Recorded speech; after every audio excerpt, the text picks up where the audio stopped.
As chair of a session that has 7 speakers, I think I have a particularly severe task, and I may descend to brutality if I find that some people are speaking a bit longer and denying others the chance to come to the podium. I'm going to follow my own instruction and leap ahead on some of the presentation that the organisers asked me to bring with me. I understand my presentation, along with all the others, are being circulated, and happy to debate those sorts of things over lunch or elsewhere. So without further ado, why don't we get going? I'm going to forego the detailed introduction and bios of the people sitting with me. One of our organising young lady over here described all of us as we were coming up to the podium, and to make up some time, we'll take her introduction of us all as read. And I hope that's not discourteous to my colleagues on my left or my right. But in being asked to speak on monitoring at this particular international conference, I find it a fascinating thing. Over the years, I've been involved in SOEs for about 22, 23 years, it doesn't matter.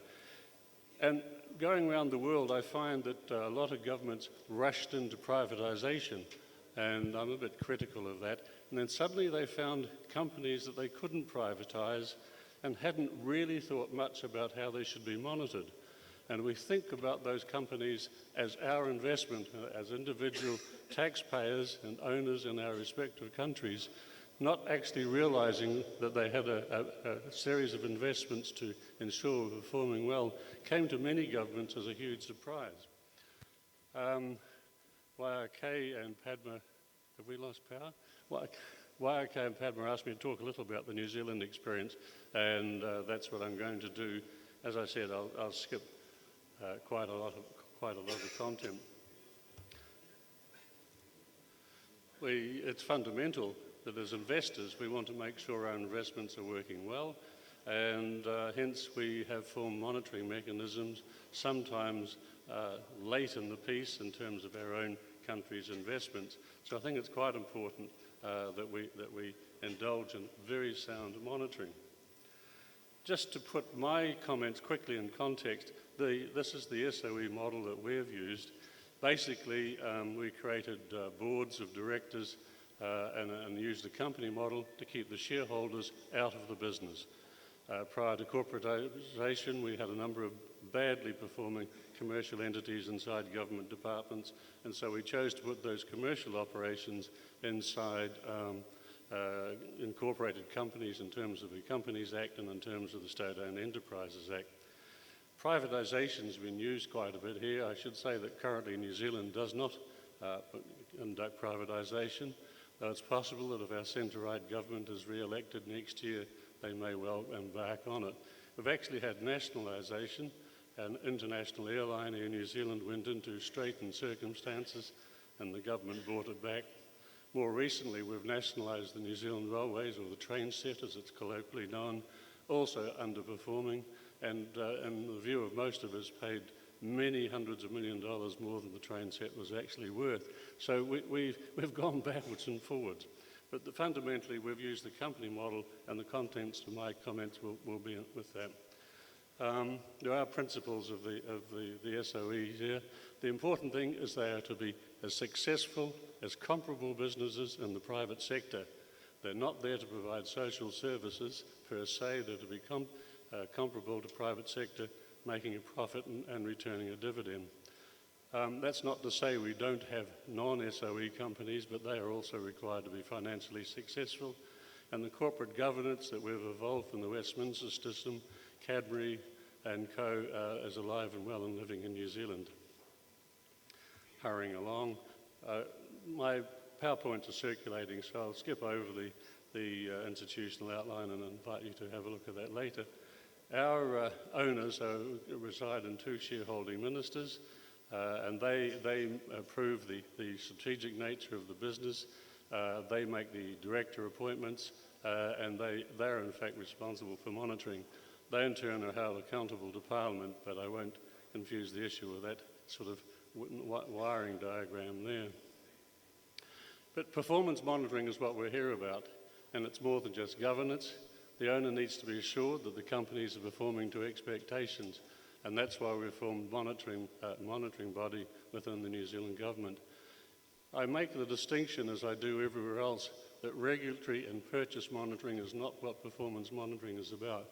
We've made what we colloquially call the purchase provider split. He quoted a very senior chairman in London saying, when he got up in the morning, "Will I fire the chief executive today?"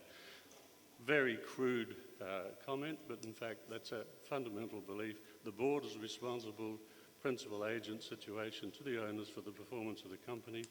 They must have the say in who the chief executive is in that environment. Hurrying along. I've presented a few pieces of monitoring. I want to talk about the statement of corporate intent just in a minute or two. But these are features that the monitoring agency, on behalf of the owners, analyse with the company, alongside the company, and it's presented to the owner on a quarterly basis. I would say that if a company is in trouble, we have monitored much more frequently than that. We've got one SOE in liquidation at the moment. We've had one or two nearly go out the back door. We put them under quite rigid monitoring, but most of the time, every 3 months. Now, a number of places I've gone, and indeed Zambia was one of the ones where this became a bit of a discussion point when I was there with the World Bank a couple of years ago. This is a publicly available contract between the SOE and the owners, and as you can see on the PowerPoint in front of us, this is quite an important. It outlines the core business. It outlines the dividend policy, the accounting processes, and what have you. Now, the core business is quite important. It protects the owner from injudicious investment. I'm talking at strategic level, but it also protects the directors, the board of directors, from the owner, trying to get them to indulge in, shall we say, non-business-like activities. All politicians have a wish list, and shareholding ministers are no different. So the statement of corporate intent, which is tabled in Parliament and is available for anyone to see, and indeed I have a copy with me on a PowerPoint should someone be interested in the real live one, is there for the protection of the investor, i.e. the minister, and the protection of the directors should the government seek them to do something that is not in the best interest of the company. It contains all the benchmarking indicators, and that's quite important because one of the issues I'll just flick by in a moment, not only do the monitors have to have a capacity to monitor the performance of the company, also the parliamentarians can post facto with the annual report, and the news media, which is a number of people often underestimate, provide a very powerful tool in maintaining the integrity of the business of the company, but it depends on an informed news media. And in New Zealand, in our early SOE days, we went to some trouble to encourage the news media to move into business analysts and not the quality of the boardroom table or the quality of the wine cellar. As I said before, the board directors influence strongly the performance of the company, and it is imperative that we have the best qualified people for the business sitting around the board table. Probably in my last 10 years in the government, I interviewed well over 3,000 people for 65 companies, and it's a very entertaining exercise, like playing jigsaw puzzles, crosswords and Sudoku, to be able to put a package of 6 or 7 people that are appropriate to each board of directors in relation to the business. A contentious issue that I find in some areas, we do not put civil servants on our boards. Apart from anything else, civil servants risk their careers on going on commercial boards. But the other issue is, quite often the board of directors, if faced with an official, doesn't know if that official is speaking in their own personal capacity or speaking subliminally for the minister. And it does cause some distortions inside the boardroom. So we strongly recommend no civil servants on boards. We certainly strongly advocate none from purchase or regulatory agencies, which I've discovered is the case in a number of jurisdictions.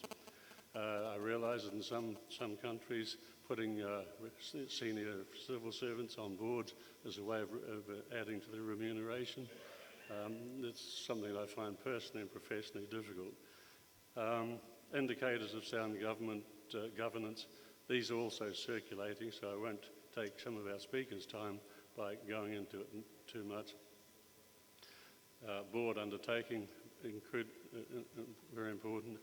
Parliament has a role. I mentioned the statement of corporate intent. That's a key document against which they hold their ministers accountable for the performance of the companies. The audit office assists them, incidentally. So vital to have a sound ownership structure, vital to have sound performance measures. Don't leave your monitoring too late. One of the first capitals I visited in this particular assignment, the monitoring unit depended on the annual reports, which came very late as to whether or not they could evaluate the performance of the company. That country later went to the other extreme and put officials as observers on the boards, which also discomforted the situation somewhat.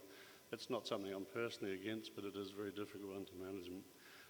I'd like to cut short my particular component and start our contribution from our distinguished visitors on my left and my right. And may I invite you, please, Michael, to take over. Thank you.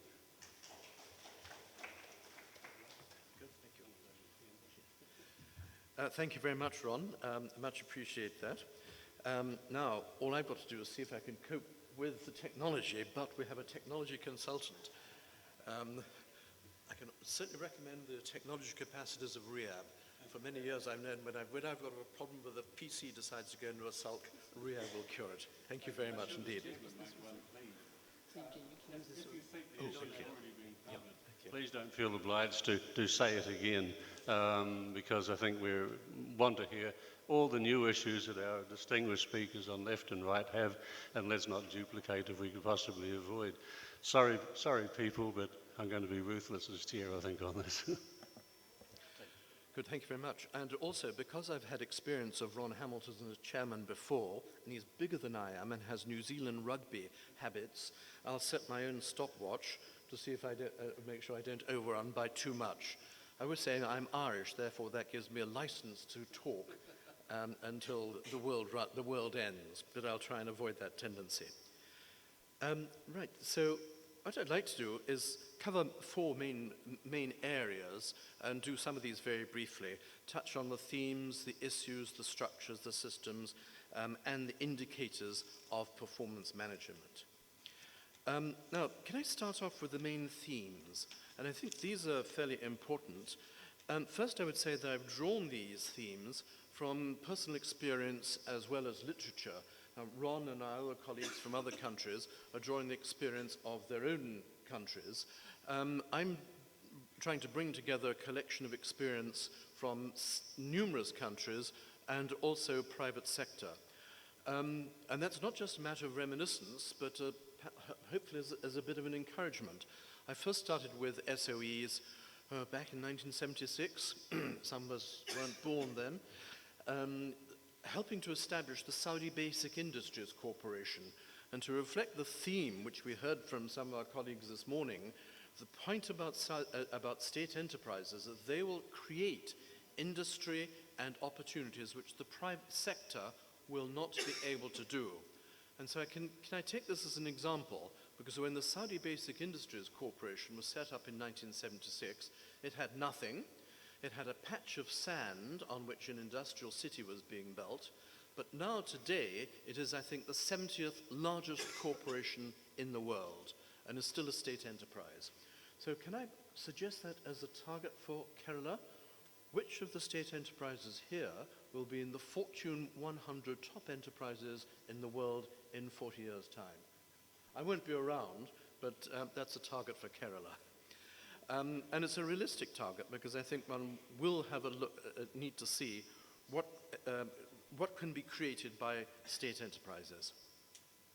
Now, on some of the main themes for monitoring and performance management, first I would emphasize as a point that monitoring and performance management systems are essential for company survival and growth. I say this because very often performance indicators tend to be regarded as something which one reads at the end of a board meeting, and it's what happened last week, last quarter, last month. It is not. Monitoring systems set the direction for the country. Get them wrong, and you steer the company in the wrong direction and end in a crash. Otherwise, you have performance management systems which show you have the best reshuffled deck chairs on the Titanic. What one really wants to do is ensure the Titanic is heading away from the iceberg. I would also like to emphasize that there's a need to monitor strategy for tomorrow and the next 40 years, as well as for the operations of today. And I emphasize this because many companies tend to look at yesterday and today, but forget about tomorrow. In the same area, I would suggest that SOEs need to switch their approach from remedial reforms to global competitiveness, as many of the discussions on SOEs focus on how they can restore health to sick enterprises. We need to go beyond that to how they will become globally competitive enterprises. Another key point about the importance of performance indicators is that design them well and they can show how SOEs can actually achieve allocative and operational efficiency, which conventional wisdom and the Washington Consensus tells us can only be achieved but through privatization. I disagree. Get your performance indicators right and you will be able to identify operational and allocative efficiency, and I'll come back to that a bit later. I think another point is that there are pressures on the SOEs to prove that they are fit for purpose and provide value for money. If we can't do that, there'll be a bonfire of the SOEs. They'll be shut down because they're not delivering to the taxpayers. Another point which I think is just worth reminding ourselves, the liabilities of directors and other state owners are increasing and get even more serious. We've got legislation pending now in UK and spreading globally that, for example, the crime of corporate killing. So if you're a director of a construction company, you might be personally liable if your staff are killed on a building site. And we've had that in the case of railways in UK. More points, I think, which are the key issues and the main themes, and I emphasize these not to recommend them as such, but to keep them as items for discussion and debate. And that is the critical importance of monitoring risk. Can I mention banks? Say no more. I would also suggest that if one of the themes we need for state enterprises is to prepare for what I call the posterity test. In other words, where will your actions be judged and how will you be judged as a director or the chairman of a state enterprise by posterity, by what you have managed to achieve, not now, not in the short term, but in 5, 10 or 15 years' time. What will be your legacy? What will be your posterity? I recommend that for our colleagues in the World Bank, IMF, and we heard about Jeffrey Sachs yesterday. I would endorse that. So can I suggest a posterity test as a new performance indicator? I'm not entirely frivolous about that. Having emphasized the importance and the themes of the performance indicators, can I emphasize again that monitoring indicators enable but never replace transparent, good judgment by the directors and the executive team and the ministers. I say this because so often indicators are used to replace judgment and as a good excuse to avoid judgment because the regulators or the supervisors, whoever it may be, of the enterprise will simply refer to the indicators and let the judgment be made by those. Wrong. They are not a substitute for judgment. And the final point, I think, is the days of KISS are over. Remember KISS? Keep it simple. I think now, first of all, the critical needs which we've seen from so many global crises and corporate governance crises, and the facilities provided by new information technology remove any excuses to keep it simple. Personally, I hate keep it simple. It's not because I love complexity. I'm personally very lazy, and so I hate looking at lots of data. But how, if we, keeping it simple, it frankly is what led to the banking crisis. And I blame that on the bankers for doing it. So I do not like KISS. The devil is in the detail. We need systems that we can monitor those devils, and we've got the technology which enables us to do it. So those are some of the main themes which run through the presentation and the themes. Now, I will not go into any great detail about the presentation because you have a chance to read it, but those are the main themes. Can I emphasize and flag up some of the main issues which we perhaps need to do it? And again, I flag up issues because the key issues define and determine the structures and the systems which we use for monitoring and performance management. So I think we've got quite a lot of experience as to why we need to improve monitoring and evaluation, and that's just the horror stories of corporate governance. I think we also need to look in terms of the key issues we have to face are the new policy and business pressures coming on not only state enterprises but also private enterprises of all sorts. We know about environmental impact, and I see that the Indian Minister of Environment has now accepted global warming. He might get into trouble reading the newspapers, but that's going to put some very heavy pressures on state enterprises and all enterprises in India to conform to the standards of environmental impacts, particularly the carbon. Balanced scorecard, triple bottom line, economic value added, activity-based management, these are all new pressures which are coming on us and need to be incorporated in our monitoring and performance management. I think we also need to focus on the issue that performance indicators and overheads can be distorted to satisfy the short-term priorities of governments and of ministers, and also the bonus interests of managers. Coming back to the experience in UK, one thing we have seen over the last 10 years is the extent to which performance indicators introduced by the Labour government as the new panacea for all the problems of government efficiency, and have led to more distortions than I ever would have thought possible. But frankly, managers are bright people, they're smart, and we know how to distort things, so it makes us look good, and we have to watch out for those. So part of the issues of distortions, and one of the complications, is the tensions between looking at too many and too few key performance factors, and how many do we have? Personally, I think we need to have more rather than less. And one of the reasons why we need to have more is that we've got new business models and new IT systems which make micromanagement and operational indicators highly strategic. I'll come back to that point, but I think the low-cost operators, such as the airlines, have shown us about the importance of that. In my business, we have to watch the bottom line and micromanagement, not to interfere and tell the chief executive on what to do, but to see the strategic implications if we are not managing the margins. Another point I think about the issues, as we've heard sometime before, SOEs and all companies providing public services need to identify any subsidies, the total costs and the total benefits of the advantages and the protection we get from governments.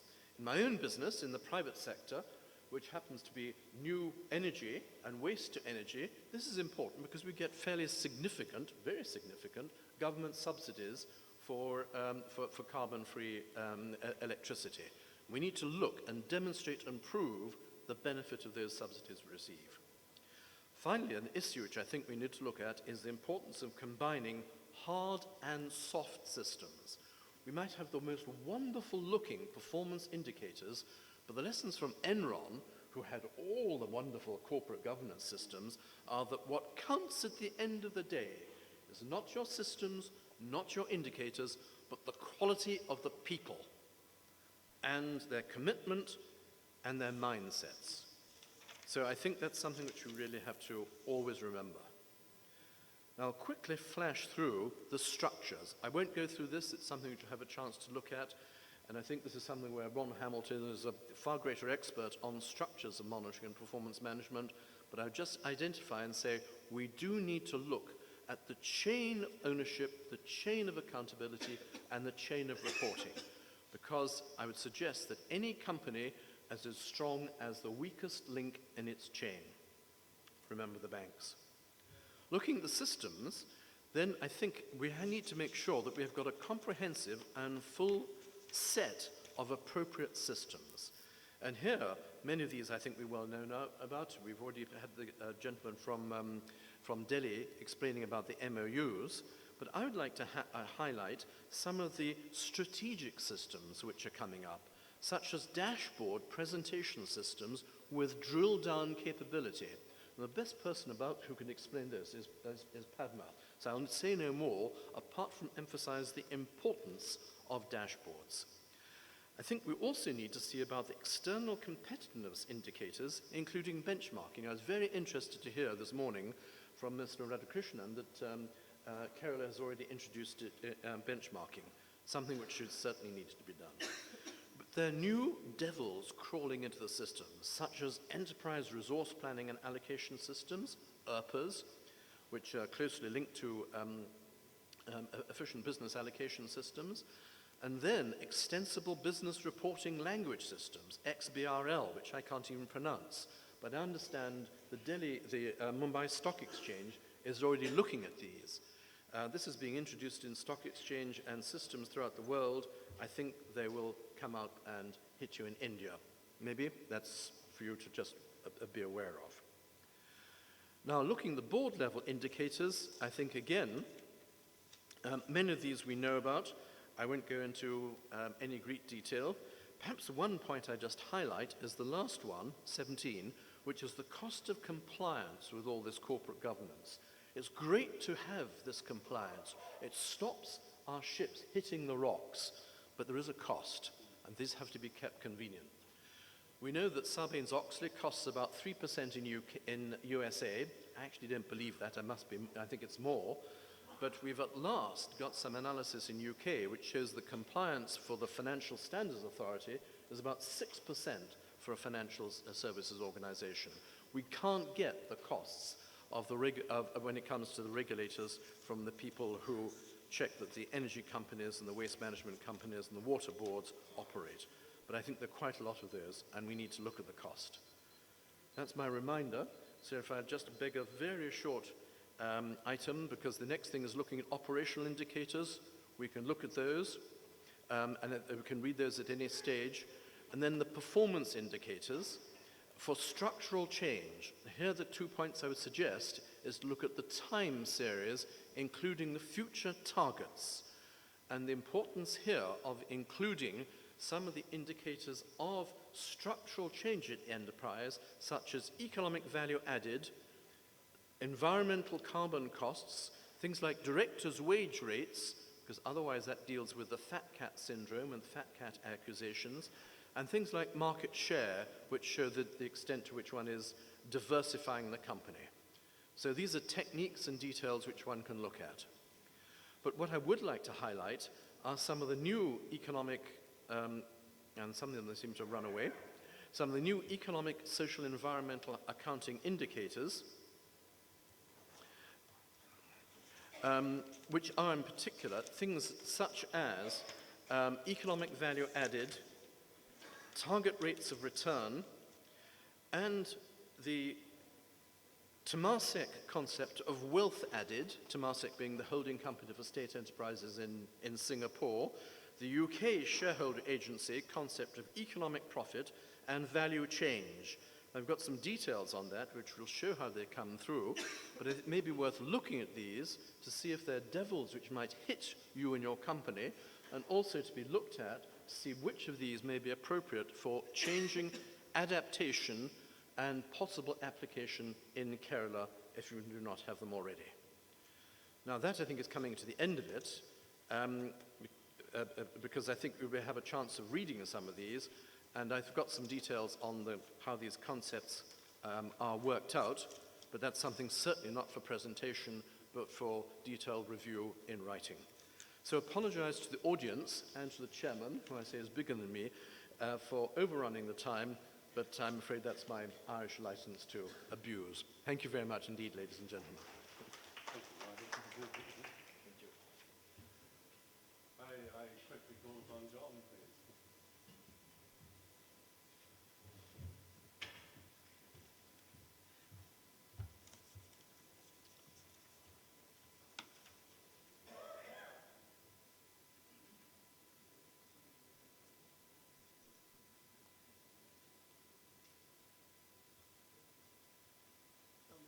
Yeah.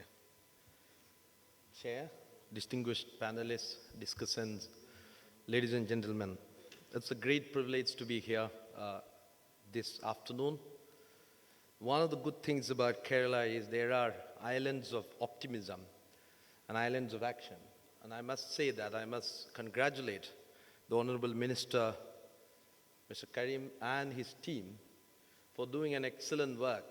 As a student of governance, as an observer, a very keen observer of Kerala politics and policy, I have been watching the turnaround which has happened in the Ministry of Industries and the story which Kerala has to be told. And Kerala has some inspiring story once in a while, though many of us would like to have many more inspiring stories. And this story needs to be told much beyond the confines of Kerala and the confines of India, because in the present context, it is important to set a new agenda on both public sector management and the state-owned enterprises. So I think this is a very, very important thing. It's not only about analysis and advocacy, it's also a need to be ambitious enough to set the agenda not only for India, but for the world. And I think Kerala has a story to tell, and I hope we'll be able to tell that. Today I would focus my presentation on two things. One is a general framework on performance monitoring, and the second is the kind of work which I've been doing with the governments across the world on developing what we call a country-led participatory governance assessment within the UNDP. The first part of my presentation is largely based on my experience of developing performance monitoring system for a large organization which had more than $300 million budget, of which my colleague Otibe was also part. So it's partly, it's not just theory, it's also some of the things which we have done for many years. Measuring performance, the purpose of measuring performance is to know how an organization or enterprise business is performing, enable it to perform better. More than anything, to improve the performance of an organization to serve its purpose, the mission, and the customers, employees, and promoters, owners, as well as stakeholders. Now, this part is very, very important when any organization or an enterprise or company, what are the normative principles which guide a performance monitoring system or a corporate governance assessment system? The six basic kind of points which I have mentioned is, one is accountability. For a state-owned enterprise, it's immense important to have political accountability, because the shareholders, it's not only the state, because state is owned by citizens. And it's of immense importance to have political accountability, and this is not just a technical stuff, because the millions of dollars of money which is being invested is from taxpayers' money. It's money of citizens. So political accountability is fundamental, but also social accountability, because whether a state-owned enterprise serves the community, whether it is not only employees, the community in which it operates, institutional accountability and managerial accountability, which my esteemed colleague has mentioned in detail earlier. Managerial accountability includes the whole issue of performance quality, performance capacity, resource management, and in terms of quality management. Transparency. Transparency is not just making information available. How far we have a system of open, transparent system of process, information, and management. And process in terms of right from the recruitment to induction and that's very, very important to create ownership. Some system can have upward accountability without transparency, which is sideways and horizontal. So it's very important to have a system where every citizen should be able to go to web and say, what's the performance of this company in the last 3 months? The quarterly report is being published. Quarterly internal audit is being published. Those are very, very important part about transparency.